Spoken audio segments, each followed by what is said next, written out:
2026 આવી રહ્યું છે પણ તમારો ભાઈ હજી હીરામાંથી ઊંચો નથી આવ્યો. એ બધી લાંબી લપચપ મૂકો ને હાલો તમને આજનો મારો દિવસ કહું. મહાદેવ મિત્રો, ભૂત રેખો તૈયાર થઈ ગયો પણ પાલતાણામાં હવારમાં વડઘોડાની બાટી બોલે છે.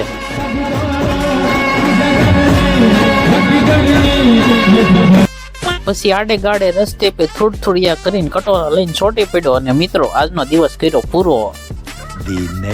આ છે આપણું ફાર્મ એટલે કે વાડી. લીલી છમ દેખાય છે પણ આ વાડીમાં રાતે રોજડા કરી જાય છે. તો એની માટે છે ને મારે ખીતડા ખોડવાના છે ને ખીતડા ખોડવા ખાડા કરવા પડશે ને ડીમમાં કરવાના છે. તો મિત્રો આ છે આપણો કાળુભાઈ. સવારમાં ઊંઘ કાઢે પણ આપણે તો ત્યાં વાંદરી પાનું હળી કેડાવીને હાલે નહીં અને પછી લીધી આપણે ગાડી ને અને કરી દીધી રમાઈને પાલતાણામાં હાલતી. હવે થોડાક જ દિવસમાં ખીહેરવતી આવી રહી છે તો ફુગાન ભાઈ જોરદાર તૈયારીઓ હાલી રહી છે અને પછી આપણે હાનના વૈજા પતંગ ચગાવવા માટે. અને હા, વિડીયો મજા આવી ને તો ફોલો અને લાઈક બધું કરતા રહેજો. નો મજા આવી ને તો સ્ક્રોલ કરીને વયા જાયજો. બાપા સીતારામ.